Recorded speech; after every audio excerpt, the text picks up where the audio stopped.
अगर आपने periodic classification of element के इन टॉपिक पे अपनी कमांड सेट कर ली और इनका रिवीजन बहुत अच्छी तरह से कर लिया, तो यहाँ से आने वाले हर एक क्वेश्चन में आप अच्छे मार्क्स यानी आप पूरे के पूरे मार्क्स ऑब्टेन कर सकते हैं। अगर आपने इन टॉपिक का रिवीजन कर डाला तो फिर यहाँ पे आपकी लाइफ झिंगा लाला। तो कौन है वो टॉपिक, चलिए बात करते हैं।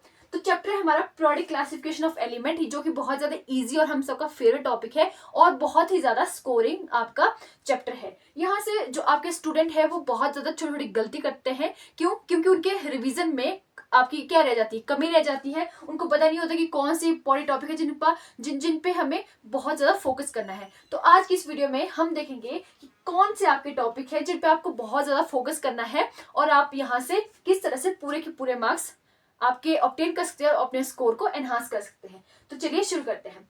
सबसे पहला जो है हमारे पास, आपको पता होना चाहिए कि मॉडर्न पीरियोडिक लॉ क्या है। आपको इसकी डेफिनेशन पता होनी चाहिए जो आपकी एनसीईआरटी में दी हुई है। उसके बाद आपको पता होना चाहिए कि आपका मॉडर्न पीरियोडिक टेबल क्या है और किस तरह से जो मॉडर्न पीरियोडिक टेबल है वो मेंडलीव के पीरियोडिक टेबल से आपका अलग है। Difference between the modern periodic table and the Mendeleev's periodic table. दूसरा जो टॉपिक है यहाँ से, trend in modern periodic table. जो मॉडर्न पीरियोडिक टेबल है, बेसिकली अगर मैं इन सब जो टॉपिक है सम अप दूं, आपको पीरियोडिक टेबल अच्छी तरह से आपको पता होना चाहिए। ठीक है, आपको पूरी आपकी कॉन्सेप्चुअल उसमें क्लैरिटी होनी चाहिए। तो टॉपिक है trend in the modern periodic table. किस तरह के ट्रेंड देखे जाते हैं हमारे मॉडर्न पीरियोडिक टेबल में। ठीक है, जहां से आपको क्या पूछ जाता है, आपको साइज है, कैसे आपका डाउन द ग्रुप आपका साइज क्यों इंक्रीज करता है।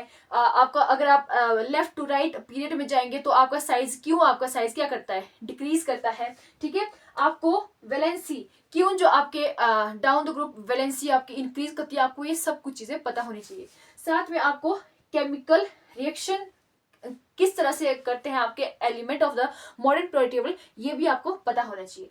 जो अगला टॉपिक है, पोजीशन ऑफ द एलिमेंट। ठीक है, आपको पोजीशन ऑफ द एलिमेंट भी पता होना चाहिए। बेसिकली बोला जाए तो आपको मॉडर्न पीरियोडिक टेबल आपकी फिंगर्स पे होना चाहिए। ठीक है, इतनी प्रैक्टिस होनी चाहिए उसकी कि आपके फिंगर पे होना चाहिए। ठीक है, यहाँ से आपको क्या दिया जाता है, आपके पास कोई एलिमेंट दिया जाता है। ठीक है, आपको उसका ग्रुप फाइंड करना होता है या फिर उसका पीरियड फाइंड करना होता है। ठीक है, उसकी प्रॉपर्टी प्रिडिक्ट करनी होती है। जैसे आपको कोई मान लीजिए बता दिया कि ये कोई एलिमेंट है, जैसे आपका फॉर एग्जाम्पल आपका हाइड्रोजन है या फिर सिलिकॉन है, कोई भी आपका एलिमेंट है, आपको उसकी क्या बतानी है, प्रॉपर्टी बतानी है। ठीक है, उसकी पोजीशन बतानी है, उसकी फैमिली के नेम आपको पता होना चाहिए कि कौन सा आपका एलिमेंट कौन सी फैमिली से बिलोंग करता है। जैसे आपको पता होना चाहिए जैसे जो फर्स्ट आपका ग्रुप है उसको अल्कली मेटल है, फिर अल्कलाइन अर्थ मेटल है, हेलोजेंस है, बोरोन फैमिली है। ठीक है, इस तरह से आपको फैमिली भी आपकी पता होनी चाहिए कौन सा एलिमेंट किस फैमिली से बिलोंग करता है। जो अगला जो हमारा टॉपिक है वो है हमारे पास वैलेंसी एंड वेरिएशन। वैलेंसी क्या होती है, आपको वैलेंसी पता होनी चाहिए, डिफाइन करनी आनी चाहिए आपको वैलेंसी। ठीक है, और किस तरह से वैलेंसी में वेरिएशन देखी जाती है पीरियोडिक टेबल में बहुत सारी चीजों पे, आपके साइज को लेके, आपके रेडियस को लेके, आपके ट्रेंड को लेके, जैसे कि आपका क्या बोलते हैं इसको, किस तरह से आपका मेटेलिक करेक्टर बढ़ता है, कहाँ घटता है, नॉन मेटेलिक करेक्टर कैसे इंक्रीज डिक्रीज करता है, ये सब चीजें आपको पता होनी चाहिए। आपको मेंडलीव का पीरियोडिक टेबल पता होना चाहिए कि किस बेसिस पे बना था। जैसे हम पता है कि वो एटॉमिक मास के बेसिस पे बना था और वहां पे बहुत सारे वेकेंट आपके और क्या आपके स्पेस छोड़े हुए थे जहां पे उन्होंने पहले ही प्रिडिक्ट कर दिया था कि कौन सा एलिमेंट कहाँ आने वाला है। तो ये सब चीजें आपको पता होनी चाहिए। फिर आपका इलेक्ट्रॉनिक कॉन्फ़िगरेशन। ठीक है, आपको इलेक्ट्रॉनिक कॉन्फ़िगरेशन लिखनी आनी चाहिए कि पहले वाले शेल में कितने आपके इलेक्ट्रॉन जाएंगे, सेकंड में कितने जाएंगे, थर्ड में कितने जाएंगे और फोर्थ या फिर सो ऑन में कितने जाएंगे। तो ये कुछ टॉपिक हैं जिनका अगर आपने रिवीजन बहुत अच्छी तरह से कर लिया, ये जो चैप्टर है काफी ज्यादा स्कोरिंग है, काफी ज्यादा इजी चैप्टर है। अगर आपके कॉन्सेप्ट क्लियर है तो आप इजिली हर एक क्वेश्चन को अच्छे से ठीक कर सकते हैं।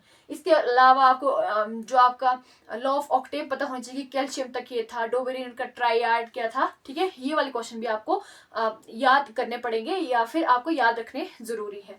तो ये वो कुछ टॉपिक है जिनका अगर आपने रिवीजन कर लिया तो इस चैप्टर से आप मैक्सिमम स्कोर कर सकते हैं। सो डियर स्टूडेंट, ये थे कुछ टॉपिक आपके पीरियोडिक क्लासिफिकेशन ऑफ एलिमेंट से। अगर आपको वीडियो यूजफुल लगी हो तो वीडियो को लाइक कीजिए और ऐसी और वीडियो देखने के लिए चैनल को सब्सक्राइब कीजिए। Thanks so much for watching.